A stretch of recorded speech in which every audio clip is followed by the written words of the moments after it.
rematamos de falar de ciencia, de datos e de como entendemos o mundo a través do microscopio, pero Josema, a realidade non só se mide, tamén se narra, e para iso necesitamos voces que saiban poñerlle palabras aos nosos sentimentos, ao que sentimos. Bueno, simplemente que nos fagan evadirnos con historias, con algunha anécdota, con algún conto, que non nos imos quedar só coas letras de Novelouro e con Kidmount, quero decir, temos que ler algo máis e temos que traballarnos un pouco máis e para coñecernos tamén nós. Sí, e por eso contamos hoxe aquí con Adrián Noia, que nado do 2001 de Santiago. 01, dice 01. Ai, ahora. perdón, estas modernidades se me escapan. 01, sí.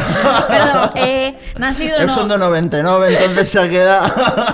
Nacido no 01. Exacto. En Santiago e graduado en Lingua e Literatura pola USC. Bueno, aquí ao noso lado, ademais. E é unha persoa que entende a perfección o que aquí con Ponte nas Ondas queremos transmitir, porque traballou como auxiliar de conversa en Lisboa. Que tal, Adrián? Moi ben, moitas grazas por convidarme. Bueno, contanos un pouco como foi esa estancia en Portugal. Mudou a túa maneira de ver a lingua?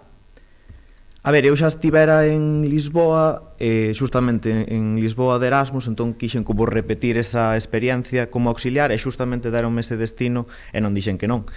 E a verdade é que a experiencia foi moi boa porque aprendí moito portugués, a verdade. Todo o que sei de Portugal e da lusofonía é por vivir ali durante case 2 anos e entón, pois, para min foi, creo que forma parte un pouco da miña esencia de persoa, da miña personalidade, falar en portugués e a lusofonía. Es un autor da xeración Z, gañador de certames dende moi cedo, como A pipa de BCRA ou Terras de Chamoso do Corvo, pero nado nun mundo digital e inmediato. Que papel crees que xoga a literatura entre a xente nova?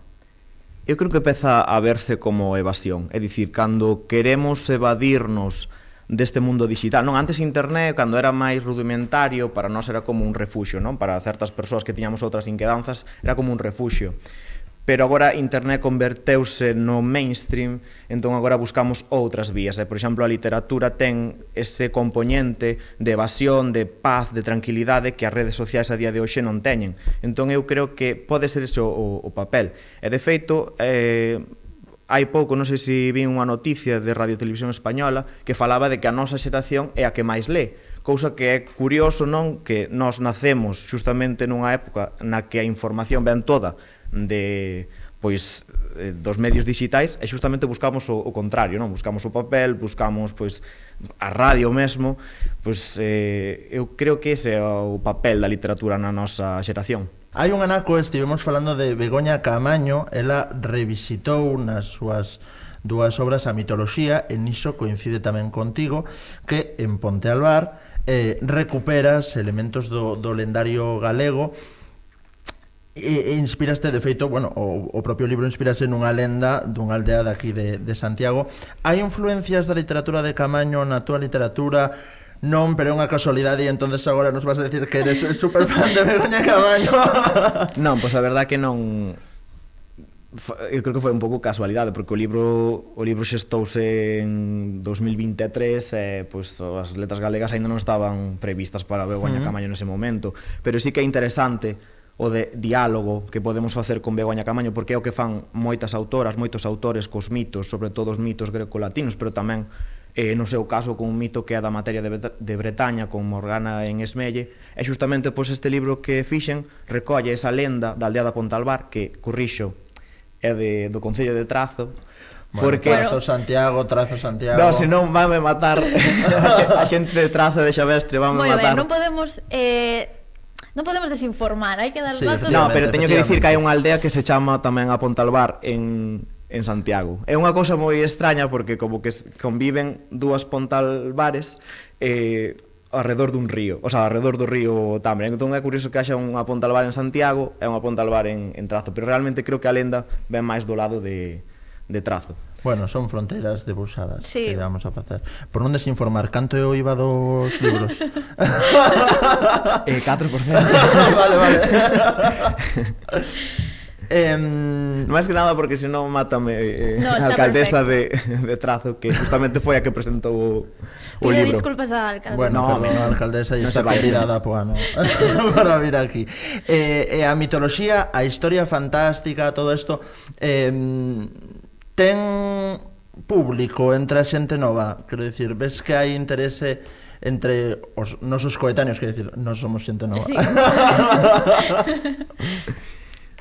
Pois creo que sí. Creo que a literatura fantástica tamén é para, sobre todo para a xente nova, pero non ten por que ser, non? Creo que, aínda que o libro estea en costa oeste, que sempre está como orientado a juvenil, non? Pois creo que vale para todos os públicos, pero sí que é certo que vexo máis interese na xente nova, sobre todo porque estamos pois redignificando un mito e a personaxe dun mito, en concreto Marcela, que é pois a que alrededor desta lenda da Ponte Albar, que é violada, non? É despezada polo conde Albar.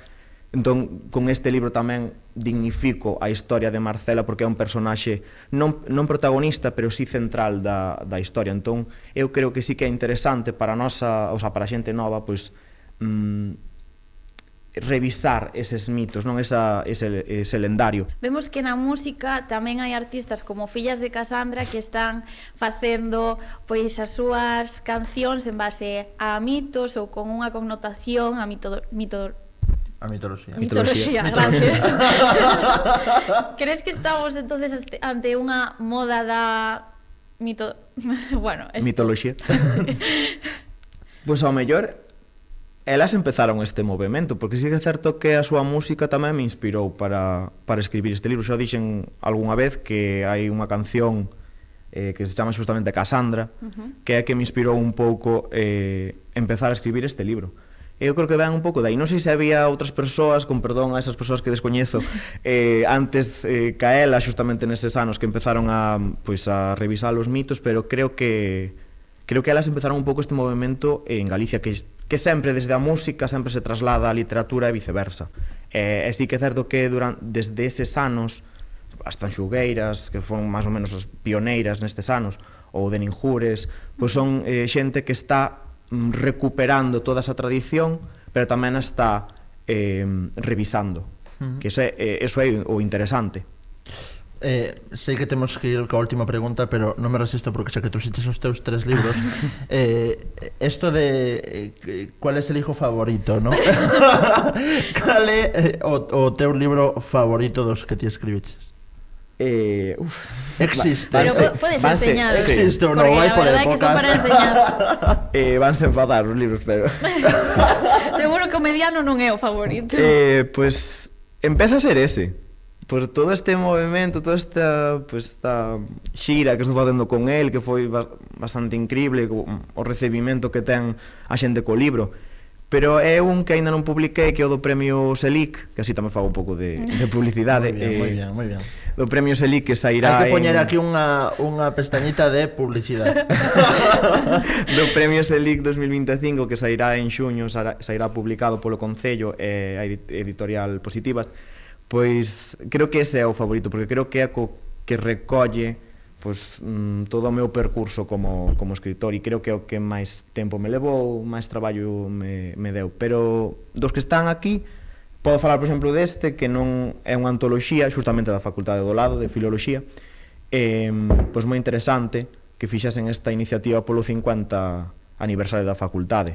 Este, pois, teñolle moito cariño, que é o segundo que escribín, que é A Terra Leve. Ata hai un tempo, pois sí que era un pouco o favorito. Vale, pois o programa de hoxe ten por motivo que a finais deste ano o modelo de Ponte nas Ondas, o modelo de boas prácticas co PCI, co Patrimonio Cultural Inmaterial, vai ser recoñecido na China por parte da UNESCO. Non che vamos a facer un cuestionario sobre Ponte nas Ondas.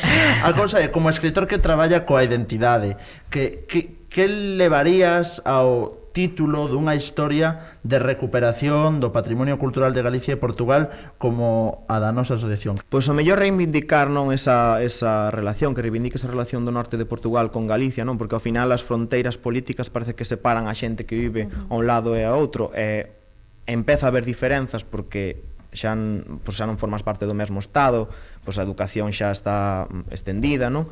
Pero estaría ben pois reforzar estes lazos entre o sur de Galicia e o norte de Portugal, que eu creo que se parecen máis do que creemos, algo como unha, non sei, conexión ou ligazón entre, non sei, entre Pontealbar de Arriba e Pontealbar de Abaixo. Sí.